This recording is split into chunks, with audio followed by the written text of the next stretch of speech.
তবে এর মধ্যে দুটি স্ট্রাকচার আছে যেগুলি 2007 সালের নির্বাচিত সপ্তম আশ্চর্যের অন্তর্ভুক্ত নয়। তাজমহলও রয়েছে। এটি সকল ভারতবাসীর কাছে অত্যন্ত আনন্দ এবং গর্বের। পশু শিকার, মৃত্যুদণ্ড, পশুদের সাথে মানুষের লড়াই। এর ওজন 635 মেট্রিক টন, কিলোগ্রামের হিসেবে দাঁড়ায়। জর্ডানের পেট্রা আনুমানিক 3000 বছরের পুরনো। দাসদের পশুদের সামনে ছেড়ে দেওয়া হতো। চিলি দেশের অন্তর্গত ইস্টার দ্বীপ, যা রাপানুই নামেও পরিচিত। সাধারণ ইট বা পাথর দিয়ে কিন্তু এটি তৈরি নয়।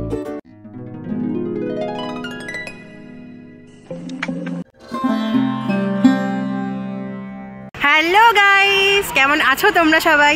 আমার চ্যানেলের আরও একটি পর্বে তোমাদের সকলকে স্বাগত জানাই। আগের পর্বে ইকো পার্কের পুরো অংশটা তোমাদের ঘুরে দেখিয়েছিলাম আর সেখানকার বিস্তারিত তথ্য দেখানোর চেষ্টা করেছিলাম। আর এখন আজকের পর্বে তোমাদের একটা ইকো পার্কের অন্য দুনিয়ায় নিয়ে যেতে চলেছি।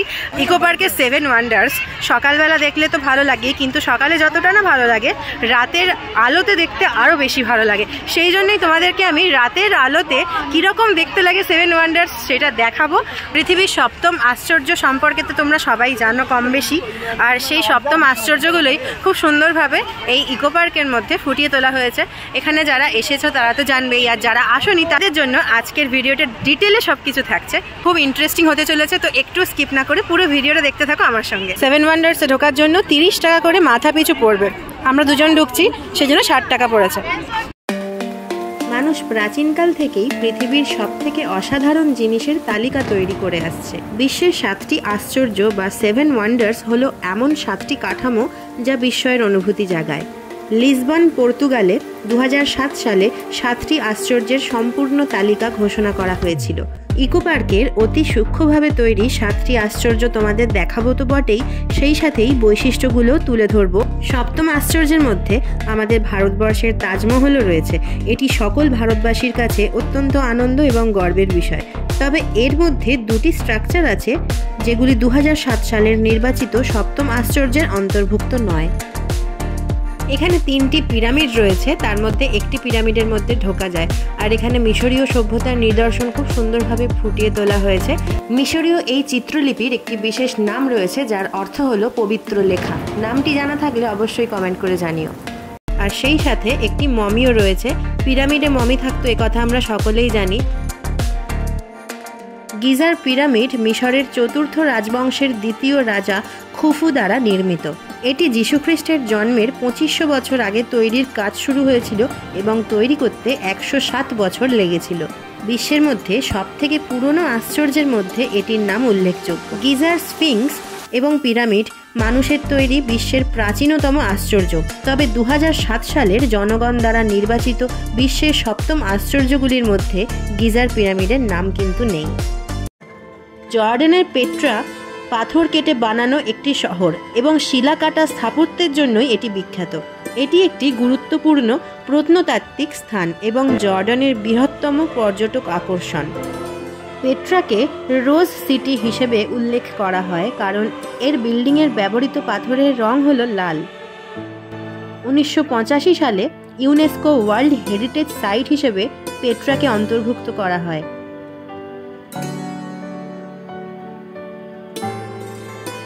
নাবাতেন হলো আরবি বংশোদ্ভূত যাযাবর জাতি।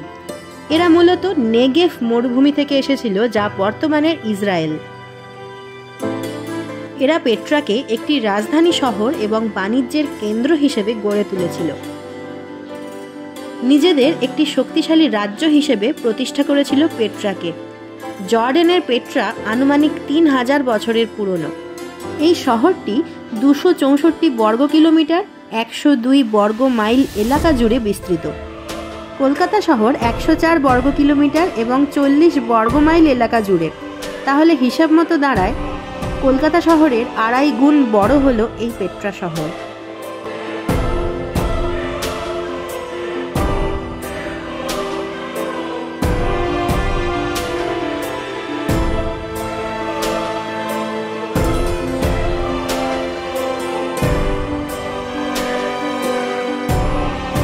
ক্রাইস্ট দ্য রিডিমার ব্রাজিলের রিও ডি জেনেরিওতে অবস্থিত যীশু খ্রিস্টের একটি মূর্তি। পল ল্যান্ডোস্কি নামের একজন ফরাসি ভাস্কর এই মূর্তিটি নির্মাণ করেছিলেন। 1922 সাল থেকে 1931 সালের মধ্যে নির্মিত এই মূর্তিটি 98 ফুট উঁচু এবং 26 ফুট চওড়া। মূর্তির বাহুগুলি 92 ফুট প্রশস্ত। এটি রিইনফোর্সড কংক্রিট এবং সোপস্টোন দিয়ে তৈরি।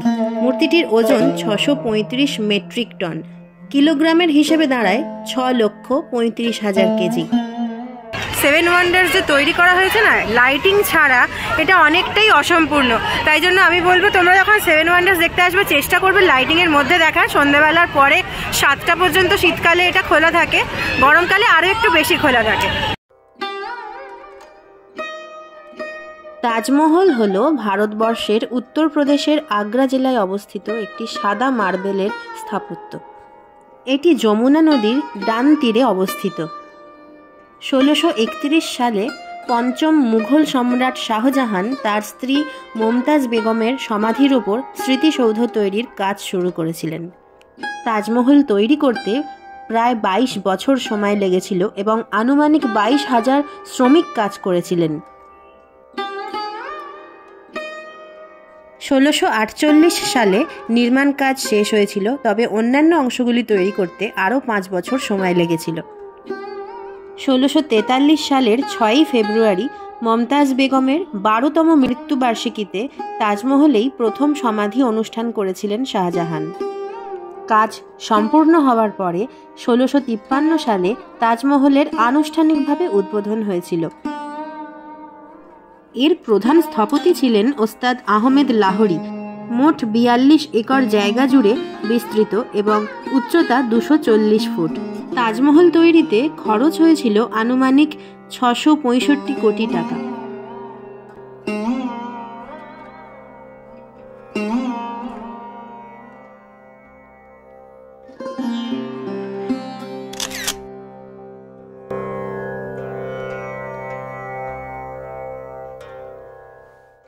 মোয়াই স্ট্যাচু 2007-এর সপ্তম আশ্চর্যের ফাইনাল লিস্টের তালিকাভুক্ত হয়েছিল এবং সমগ্র বিশ্বের ভোটিংয়ে 8ম স্থান অর্জন করেছিল। সুতরাং মোয়াই স্ট্যাচু অনবদ্য একটি শিল্প নিদর্শন হলেও সেভেন ওয়ান্ডার্সের মধ্যে জায়গা করে নিতে পারেনি। চিলি দেশের অন্তর্গত ইস্টার দ্বীপ, যা রাপানুই নামেও পরিচিত, এটি দক্ষিণ পূর্ব প্রশান্ত মহাসাগরে অবস্থিত ছোট একটি দ্বীপ। বিশ্বের সবচেয়ে বিচ্ছিন্ন জনবসতিপূর্ণ দ্বীপগুলির মধ্যে এটি একটি।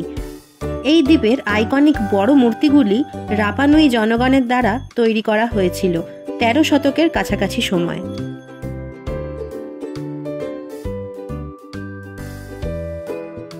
কলোজিয়াম হল রোমান ফোরামের ঠিক পূর্বে ইতালির রোম শহরের কেন্দ্রে একটি উপবৃত্তাকার অ্যাম্ফিথিয়েটার। এটি বিশ্বের প্রাচীনতম ও বৃহত্তম অ্যাম্ফিথিয়েটার। অ্যাম্ফিথিয়েটার হলো একটি উন্মুক্ত স্থান যা খেলাধুলা, পারফরমেন্স এবং বিনোদনের জন্য ব্যবহার করা হয়। 72 খ্রিস্টাব্দে সম্রাট ভেসপাসিয়ানের অধীনে এর নির্মাণ কাজ শুরু হয়েছিল এবং 8 বছর পরে তার উত্তরাধিকারী টাইটাসের অধীনে এটি সম্পন্ন হয়েছিল। এই স্থাপত্যটি আগ্নেয় শিলা, চুনাপাথর এবং কংক্রিট দ্বারা নির্মিত। আনুমানিক 65,000 দর্শকের বসার ব্যবস্থা রয়েছে এখানে। বিশেষত পশু শিকার, মৃত্যুদণ্ড, পশুদের সাথে মানুষের লড়াই, বিখ্যাত যুদ্ধের অভিনয়, রোমান পৌরাণিক কাহিনীর ওপর ভিত্তি করে নাটক ইত্যাদি কাজে ব্যবহার করা হতো। যদিও ভূমিকম্প এবং ডাকাতদের পাথর চুরি করার কারণে যথেষ্ট পরিমাণে ধ্বংস হয়েছে, তবুও এটি ইম্পেরিয়াল রোমের বিখ্যাত স্থাপত্য ও বর্তমানে সপ্তম আশ্চর্যের মধ্যে অন্যতম নিদর্শন। এটি 5 একর জায়গা জুড়ে অবস্থিত এবং এর উচ্চতা প্রায় 158 ফুট, যা এখনকার 16 তলা বাড়ির সমান।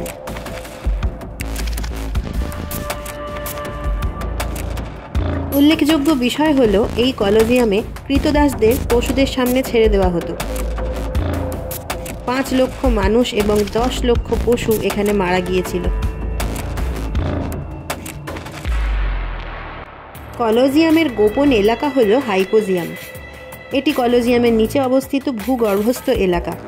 এটি 2টি স্তরে বিভক্ত ছিল, যা কলোজিয়ামের মধ্যে এবং বাইরে নিয়ে যাওয়া একাধিক সংযুক্ত করিডোর ও টানেলের সমন্বয়ে গঠিত। চীনের প্রাচীর হলো অনেকগুলি দুর্গের সমন্বয়, যা চীনের উত্তর সীমান্ত জুড়ে নির্মিত হয়েছিল। ইউরেশিয়ান থেকে বিভিন্ন যাযাবর গোষ্ঠীর বিরুদ্ধে সুরক্ষার কারণে খ্রিস্টপূর্ব 7ম শতাব্দীর প্রথম দিকে বেশ কিছু দুর্গ তৈরি করা হয়। পরবর্তীকালে চীনের প্রথম সম্রাট কিং শি হুয়াং এই দুর্গের সংখ্যা আরও বাড়িয়ে তোলেন, ফলে এই দুর্গের প্রাচীরও আরও প্রশস্ত হয়ে ওঠে। চীনের প্রাচীর তৈরির উপকরণ খুবই অদ্ভুত। সাধারণ ইট বা পাথর দিয়ে কিন্তু এটি তৈরি নয়, স্টিকি রাইস মর্টার দ্বারা একসাথে তৈরি। আঠালো চালের স্যুপ স্টিক্স চুনের সাথে মিশ্রিত করে যৌগিক মর্টার তৈরি করা হয়েছিল, আর এই কারণেই এটি জলে কোনোদিন ড্যাম্প হবে না বা নষ্ট হবে না।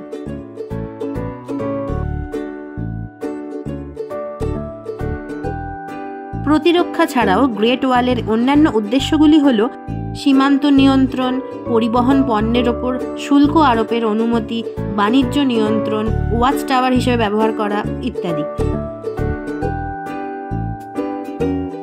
মোট 13,170 মাইল বিস্তৃত চীনের এই মহাপ্রাচীর।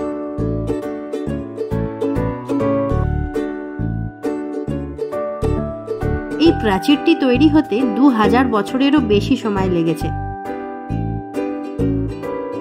কথিত আছে চাঁদ থেকে নাকি পৃথিবীর চীনের প্রাচীর দেখা যায়। তবে বর্তমানে আমরা চীনের গ্রেট ওয়ালের জানলা দিয়ে ভারতের তাজমহল আর ব্রাজিলের ক্রাইস্ট দ্য রিডিমারের মূর্তিও দেখতে পাচ্ছি।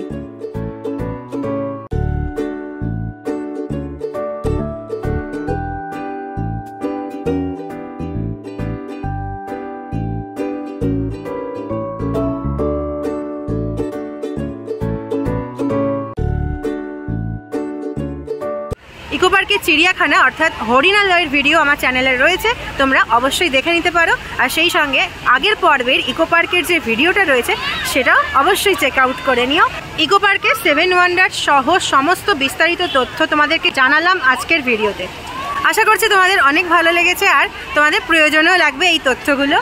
আমার সাথে 7 ওয়ান্ডার্স ঘুরে দেখতে কীরকম লাগলো কমেন্ট করে অবশ্যই জানিও। ভালো লাগলে একটা লাইক, শেয়ার এবং সাবস্ক্রাইব করে প্লিজ আমার পাশে থেকো। তোমাদের জন্য এত কষ্ট করে ভিডিও বানাই, আর তোমরা যদি লাইক শেয়ার না করো তাহলে আমি উৎসাহ পাবো না। সাবস্ক্রাইব করে বেল আইকনটা প্রেস করতে ভুলো না, যাতে পরের নোটিফিকেশন মিস না যায়। আজকের ভিডিওটা তাহলে এখানেই শেষ করছি, দেখা হচ্ছে পরের ভিডিওতে। ততদিন খুব ভালো থেকো, বাই।